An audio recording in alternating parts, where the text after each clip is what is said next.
8:30, ladies. You're supposed to be finished on the floor by now. We're not used to coming to work this early. My old man had a fit with his leg up. Had to get his own breakfast. If you ask me, it's ridiculous opening the shop at this hour. Who wants to go shopping at 8:30 in the morning? One has to experiment. That's why we built the Concorde. Oh, hear that, Ethel? He'll have us coming to work on the Concorde next. Good morning, Captain Peacock. Good morning, Mr. Rumbo. What have you got there? A cup of coffee and what was described at Fred's Caff as a bacon butty. I thought Mrs. Peacock always got your breakfast. Not at 0600 hours. When I tried to wake her up, she turned over and murmured something which sounded remarkably like get knotted. Still, I'm sure the early start will pay dividend. Tilly, we've got a customer already. Can I help you, sir? Don't be daft, it's me. My dad gave us the lift in on the back of his motorbike. We picked up Mr. Slocum on the way. That's rather dangerous. 3 of you on a motorcycle. She was in the sidecar.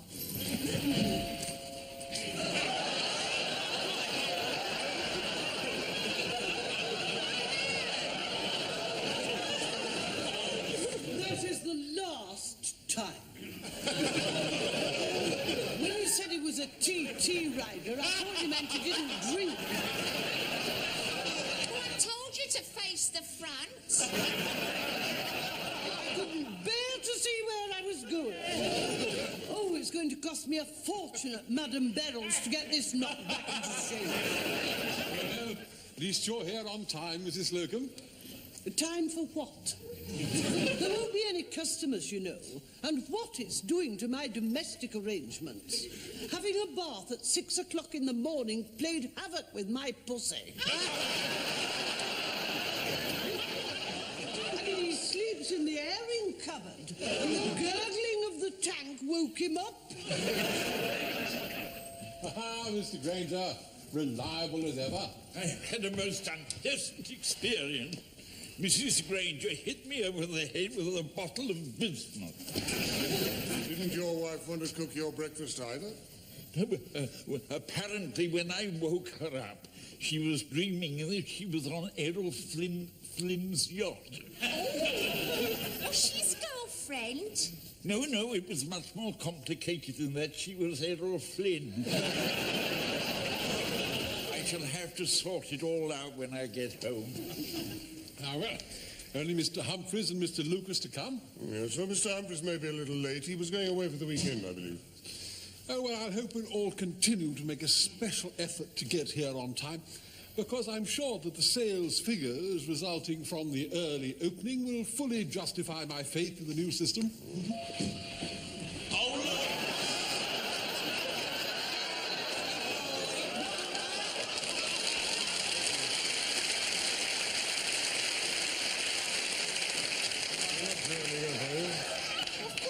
I'm not joining up. It was the only way I could get from Newcastle upon Tyne at 4 o'clock in the morning. People are very kind to the services, you know. You were lucky to get away with it.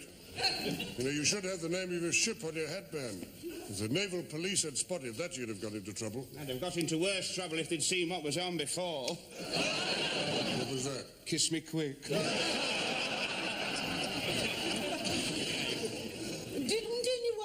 That the umbrella was peculiar. Oh, yes, but when they questioned it, I said it was to keep my hair dry in the Fair Isle.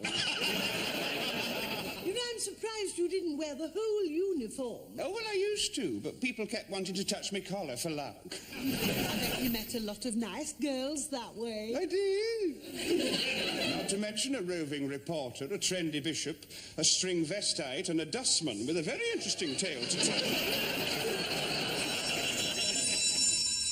Places, everybody. Oh, come on, Ethel, tea up.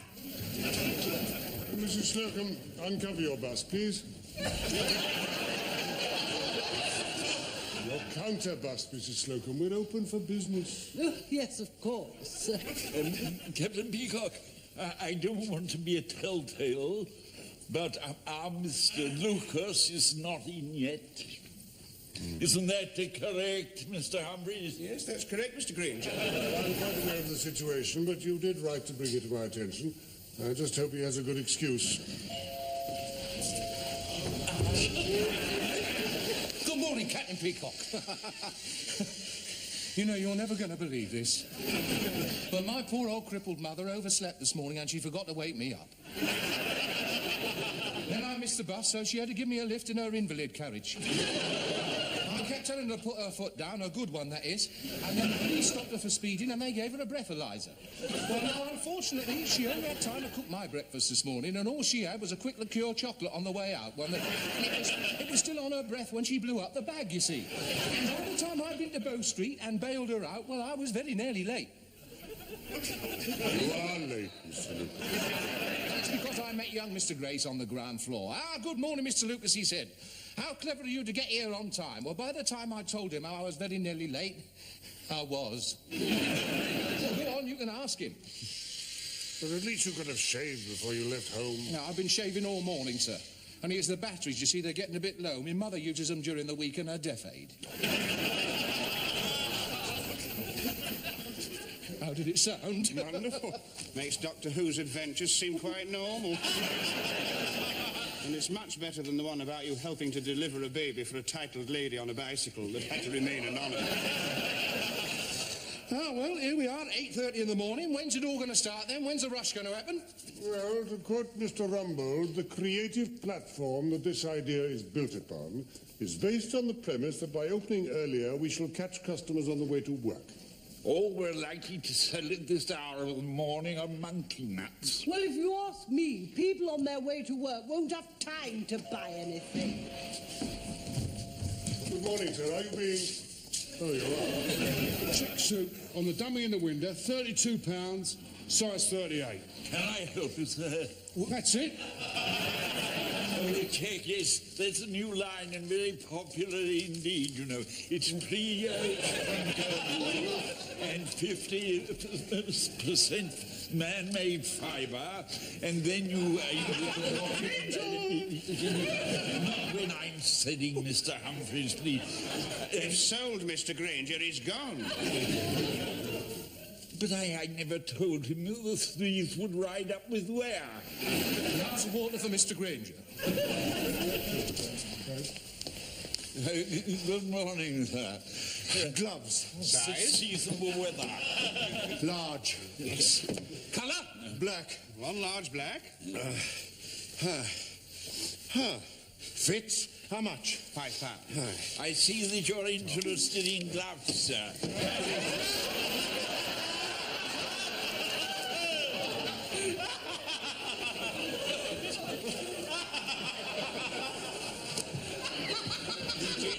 Is interested in gloves, Mr. Lucas.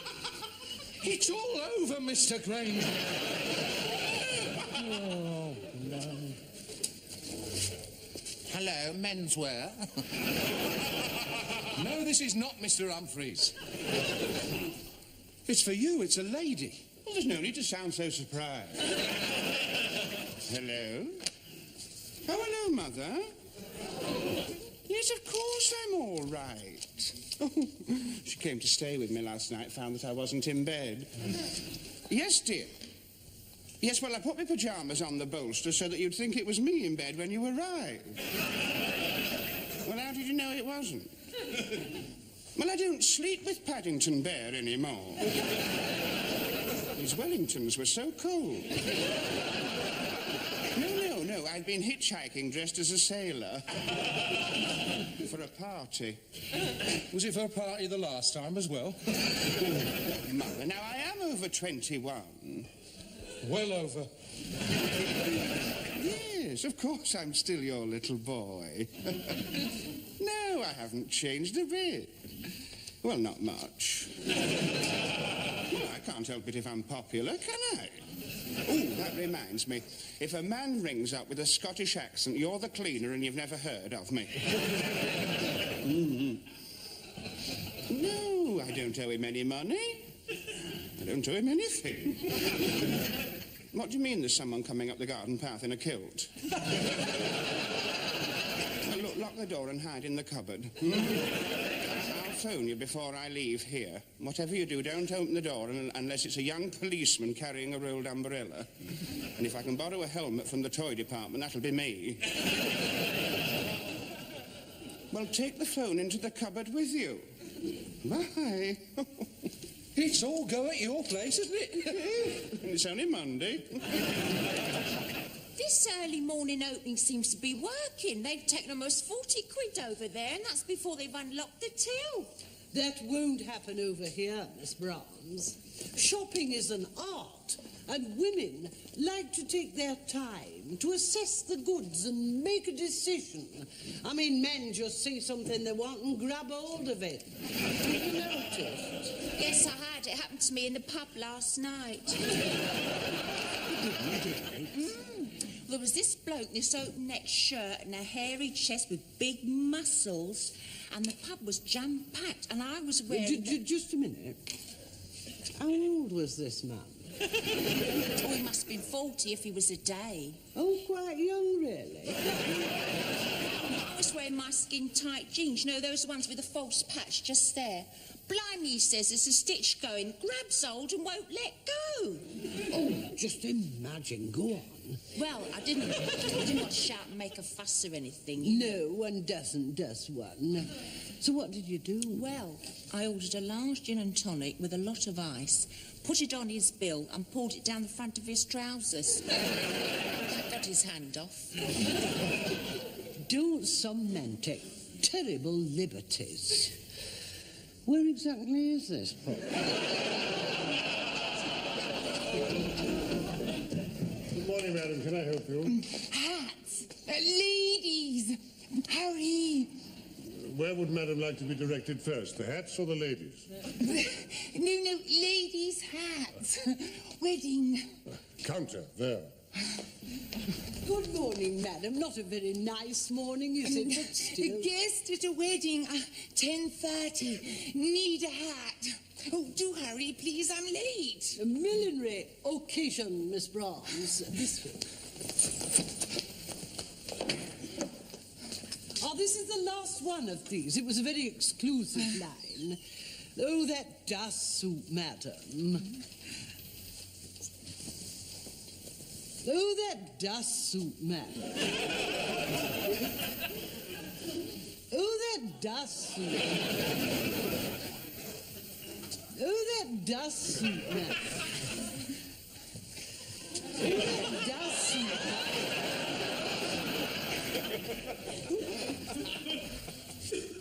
Oh, that does suit, madam. Mrs. Slocum, your needle's stuck in the groove. I just can't make up my mind. How much are they? They're all £5. I take the lot. 1, 2, 3, 4. That's £20. Right, thanks. Well, did you ever see anything like that? What was that? They ain't 50/90. It was probably the 10:30 bride. Yes, very satisfactory. Are you referring to the Queen pudding, sir? No. No, the remarkable jump in the sales figures this morning. It's very gratifying when one plays a hunch and it comes off. Yes, sir. The sort of thing that made Churchill great. The right decision taken at the right time. Turning defeat into victory. It's an ability I put to very good use in the war, you know, in the army. There must be times when you miss the catering course, sir.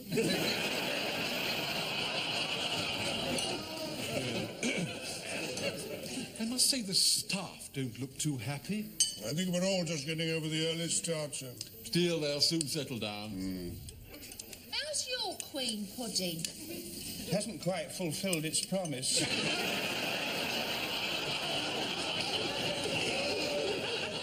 I don't know. It promised to be awful and it's disgusting. It's this custard, it lacks definition.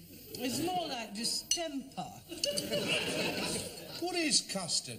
Well, Real custard is made with new-laid eggs, fresh, creamy milk, and refined caster sugar. This lot's made of edible starch, colouring, flavouring, and monosodium glutamate. How do you know? Well, the library was shut the other day, so I read the packets in my pantry. Well, it's no good. I'll just have to eat it. It's been such a long time since breakfast. I hope we don't go on with this early morning experiment. Yeah, well, the way I see it, they're bound to. How do you arrive at that hypothesis? Beg your pardon? I won't say that again. My teeth are caught up with this plastic. I mean, it stands to reason, doesn't it? I mean, look at the sales we made in the first half hour. I mean, we were 100 quid up this morning. Well, we weren't far short. Yeah.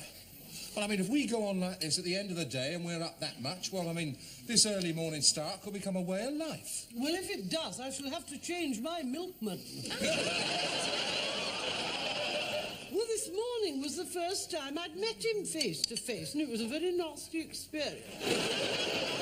I think he'd been to see one of those films, you know, Confessions of a Milkman. If he hadn't had his hands full of raspberry yoghurt, I wouldn't have been here to tell the tale. What did we take last Monday? I don't know. What did we take last Monday, Mr. Granger? Oh, don't ask me. My memory is like a sieve. Thank you, Mr. Yes. Luke. Well, all we got to do is find out what we did take last Monday and then keep below it. But old Juggius keeps all the figures in his office. Well, someone will have to have a peep. How? Well, listen, someone will have to get him out of his office. And then while he's out, one of us can nip in and nip through his files. It's just the sort of thing that Bulldog Drummond would have done when he was trying to outwit Oscar Peterson. You mean Carl Peterson? Oscar Peterson plays the piano. Also, he didn't play the piano when Bulldog Drummond was there. What's he doing? I'm making a dice out of this sugar cube. Now, listen, we'll throw it. Whoever gets the smallest number does the deed. Oh, isn't it exciting? Mr. Granger, you go first. What is this? It's just, I'll explain later. Now, just put the sugar in the cup and shake it.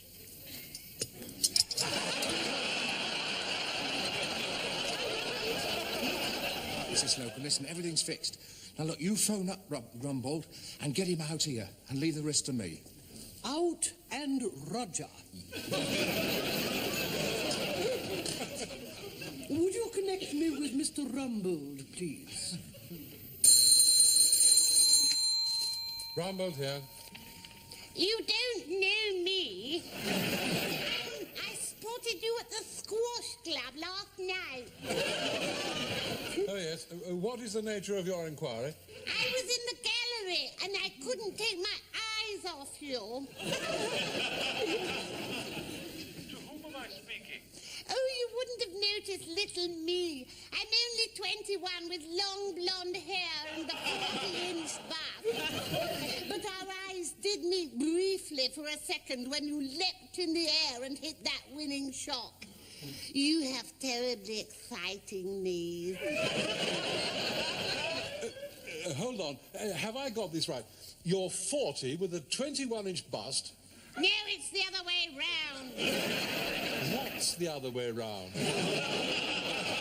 Oh, never mind. No, the fact is that I made inquiries and I found out where your place of work was, and I must speak to you because I've got this thing about bald-headed men. But I'm happily married. Well, I've got this thing about happily married bald-headed men. Well, you're not alone in that, you know. I'm coming to see you in your office. Good heavens, are you in the building? Yes, I'm in the restaurant. More tea, dear. Oh, hold on. You can't come down here. I'll see you in a minute, my sweet. Meet me at the lift. But how shall I know you? Oh, well, I'll just go over my vital statistics again.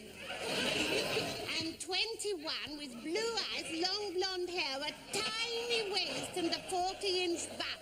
Mr. Slocum. Goodbye, Ethel. Mrs. Slocum. We do not make personal calls in the firm's time. Neither do we contravene the Trades Descriptions Act. Here he comes. Well, go on then.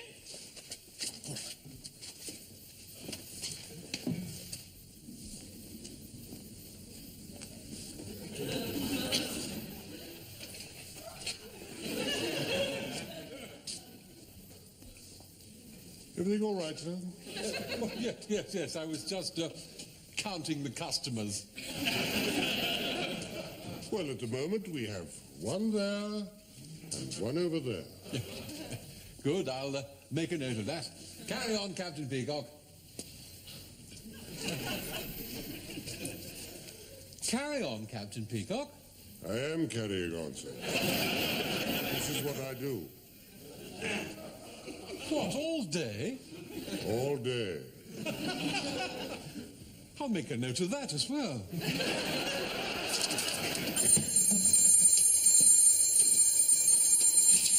Figures. I heard the phone ringing, so I came in to answer it in case it was urgent, Mr. Rumbold. Well, why haven't you answered it? Yes. Well, I suddenly thought to myself, perhaps it's a private call and Mr. Rumbold won't want me to answer it, I thought. Yes, well, answer it now. Ask them if they're 21 with long blonde hair and a 40-inch bust. Are you 21 with long blonde hair and a 40-inch bust?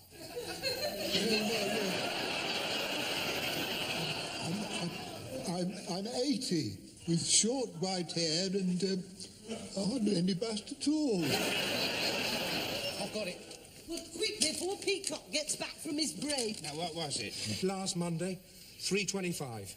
And what have we taken so far? Well, I'm up to 170 already. And we're 150. And it's already 2:30. Well, any suggestions? Couldn't we close? No, but you've given me an idea. We could stop selling. Stop selling? How can you stop selling if people come in to buy? It's quite easy. Put them off. Well, that's easy. Instead of pushing things, you do the opposite. Come on.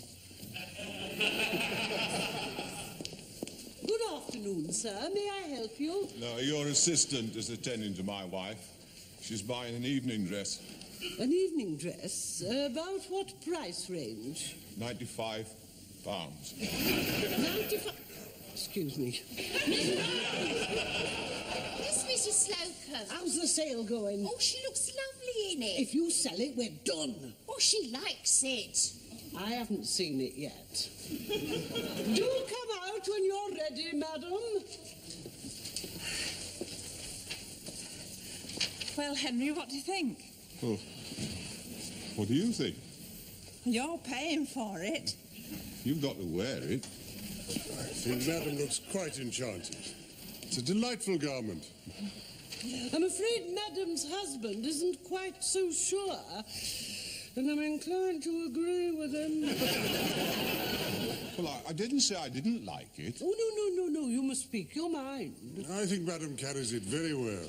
Oh, thank you. Well, what do you think about the colour, sir? Well, now you've mentioned it, it is a bit bold. I think Madam can get away with a bold colour. Well, she'll certainly be noticed. May I inquire what the function is? It's the firm's dance. Oh, you'll be the belle of the ball. And is Sir the managing director? No, I'm manager of accounts. Well, if I may say so. One has to be careful not to outshine one's superior's wives at these dues. On the other hand, a man is often judged by his wife. I mean, it doesn't pay to be too flamboyant when you're handling the firm's money. I'm not suggesting that the gentleman has been dipping in the till. Well, then how can he afford a dress like that? I've been very careful all my life. Don't call paying £95 for a dress for one occasion careful. But if Madam is happy, then no price is too great. He's not doing it for her. He's pandering to his own ego, showing off in front of the boys. It was your idea, Henry. I'd sooner have had a washing machine. There you are, you see, and why aren't you getting one? Because he can't show it off at a dance. If you want a washing machine, I'll buy you a washing machine. I do want a washing machine. Well, Well, take off that stupid dress for a start. You look like a great big stuffed turkey. What a horrible thing to say. Oh, we're getting the truth now, aren't we? You never loved me anyway. No, he didn't. One word out of place and she turns the waterworks on. And you can go to the dance alone. Oh, I shall go to the dance, but I shan't go alone. Oh, the truth's coming out now, isn't it? It's the girl on the comptometer. It all adds up. Conclusion. But she doesn't need a £95 dress to show herself off. I don't need a £95 dress either. I hate it. Oh, my God. I hate it. We'll have to charge you for that, you know. You just ruined a perfectly good dress. You've just ruined a perfectly good marriage. Just like Crossroads, isn't it?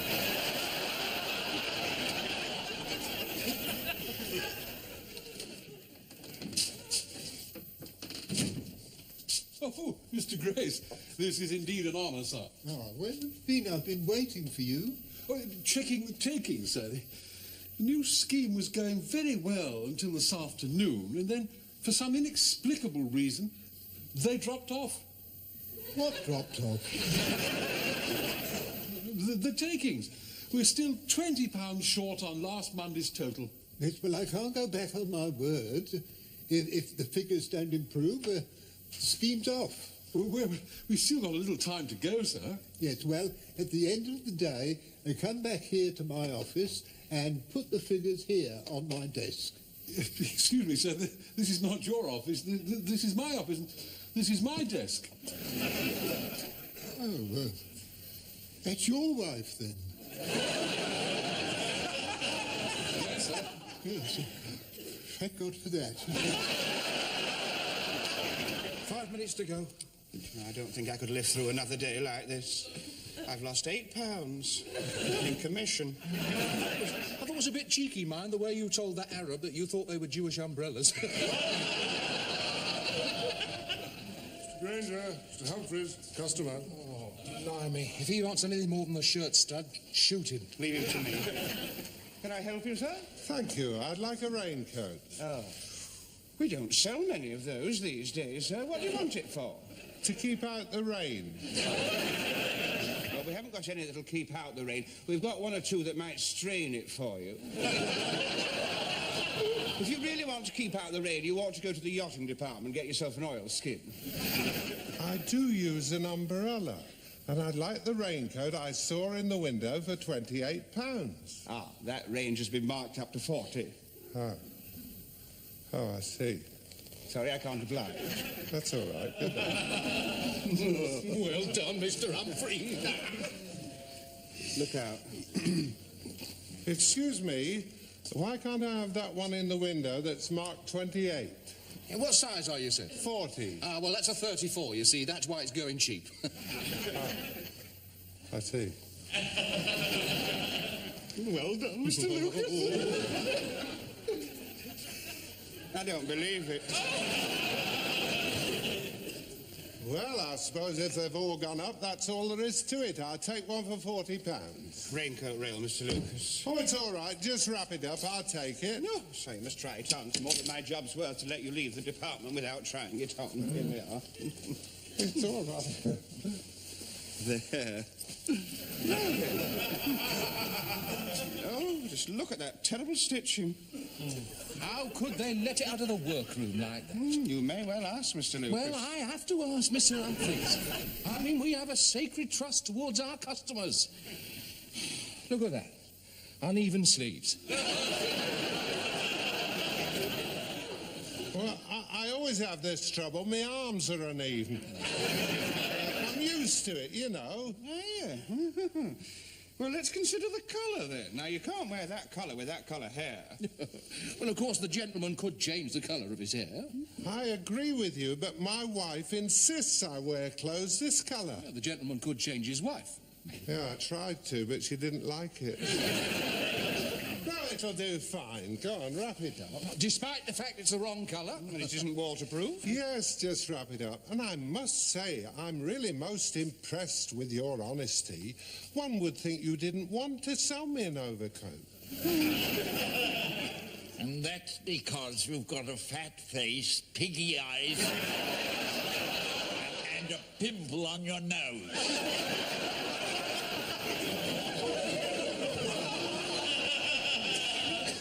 You young salesmen just don't know how not to sell clothes.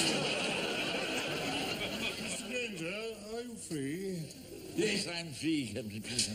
A customer has just complained to me that you said he had a fat face, piggy eyes, and a pimple on his nose. Captain Peacock, am I the sort of man who would tell a customer that he had a fat face, piggy eyes, and a pimple on his nose? No, of course not, Ernest. I'm sorry. Thank you.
Nearly 8:30, ladies. You're supposed to be finished on the floor by now. We're not used to coming to work this early. My old man had a fit with his leg up, had to get his own breakfast. If you ask me, it's ridiculous opening the shop at this hour. Who wants to go shopping at 8:30 in the morning? One has to experiment. That's why we built the Concorde. Oh, hear that, Ethel? He'll have us coming to work on the Concorde next.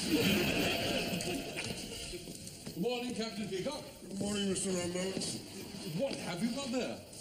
A cup of coffee and what was described at Fred's Caff as a bacon butty. I thought Mrs. Peacock always got your breakfast. Not at 0600 hours. When I tried to wake her up, she turned over and murmured something which sounded remarkably like "get knotted." Still, I'm sure the early start will pay dividend. Actually, we've got a customer already. Can I help you, sir? Don't be daft, it's me. My dad gave us the lift in on the back of his motorbike. We picked up Mr. Slocum on the way. That's rather dangerous. 3 of you on a motorcycle. She was in the sidecar.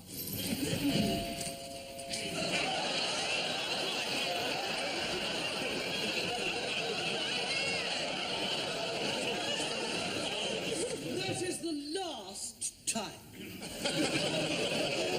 When you said he was a TT rider, I thought you meant he didn't drink.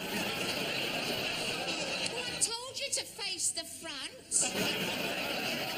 I couldn't bear to see where I was going. Oh, it's going to cost me a fortune at Madame Beryl's to get this knocked back into shape. Well, at least you're here on time, Mrs. Slocum. Time for what? There won't be any customers, you know. And what it's doing to my domestic arrangements. Having a bath at 6 o'clock in the morning played havoc with my pussy.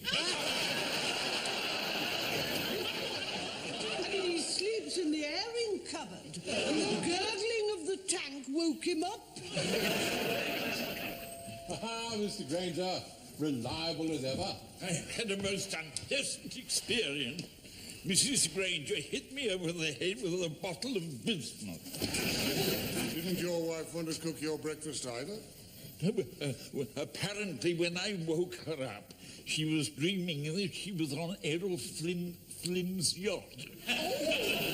Was she his girlfriend? No, it was much more complicated than that. She was Errol Flynn.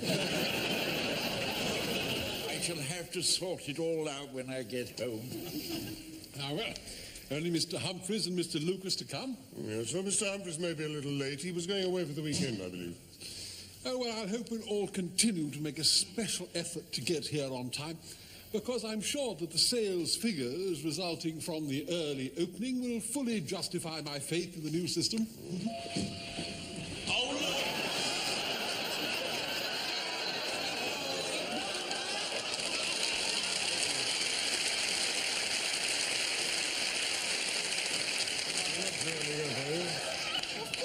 I'm not joining up. It was the only way I could get from Newcastle upon Tyne at 4 o'clock in the morning. People are very kind to the services, you know. You were lucky to get away with it.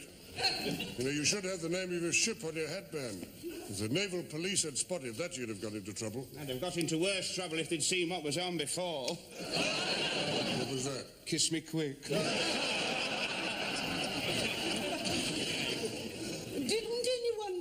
The umbrella was peculiar. Oh, yes, but when they questioned it, I said it was to keep my hair dry in the Fair Isle. You know, I'm surprised you didn't wear the whole uniform. Oh, well, I used to, but people kept wanting to touch my collar for luck. I bet you met a lot of nice girls that way. I did. Not to mention a roving reporter, a trendy bishop, a string vestite, and a dustman with a very interesting tale to tell. Places, everybody. Oh, come on, Ethel, tea up. Mrs. Slocum, uncover your bust, please. Your counter bust, Mrs. Slocum. We're open for business. Oh, yes, of course. Captain Peacock, I don't want to be a telltale, but our Mr. Lucas is not in yet. Isn't that correct, Mr. Humphreys? Yes, that's correct, Mr. Granger. I'm quite aware of the situation, but you did right to bring it to my attention. I just hope he has a good excuse. Good morning, Captain Peacock. You know, you're never going to believe this, but my poor old crippled mother overslept this morning and she forgot to wake me up. Then I missed the bus, so she had to give me a lift in her invalid carriage. I kept telling her to put her foot down, a good one that is, and then the police stopped her for speeding and they gave her a breathalyzer. Well, now, unfortunately, she only had time to cook my breakfast this morning, and all she had was a quick liqueur chocolate on the way out. It was still on her breath when she blew up the bag, you see. And by the time I'd been to Bow Street and bailed her out, well, I was very nearly late. You are late, Mr. Lucas. That's because I met young Mr. Grace on the ground floor. Ah, good morning, Mr. Lucas, he said. How clever of you to get here on time. Well, by the time I told him how I was very nearly late, I was. Well, go on, you can ask him. But at least you could have shaved before you left home. No, I've been shaving all morning, sir. Only it's the batteries, you see, they're getting a bit low. My mother uses them during the week in her deaf aid. How did it sound? Wonderful. Makes Doctor Who's adventures seem quite normal. And it's much better than the one about you helping to deliver a baby for a titled lady on a bicycle that had to remain anonymous. Ah, well, here we are, 8:30 in the morning. When's it all going to start then? When's the rush going to happen? Well, to quote Mr. Rumbold, the creative platform that this idea is built upon is based on the premise that by opening earlier we shall catch customers on the way to work. All we're likely to sell at this hour of the morning are monkey nuts. Well, if you ask me, people on their way to work won't have time to buy anything. Good morning, sir. Are you being... Oh, you are. Check suit on the dummy in the window, £32, size 38. Can I help you, sir? Well, that's it. check, yes. There's a new line and very popular indeed, you know. It's and 50% man-made fibre, and then you... Not when I'm sitting, Mr. Humphreys, please. If sold, Mr. Granger, he's gone. But I never told him the threes would ride up with where. Glass of water for Mr. Granger. Good morning, sir. Gloves. Size? Seasonable weather. Large. Yes. Colour? Black. One large black. Fits? How much? £5. I see that you're interested in gloves, sir.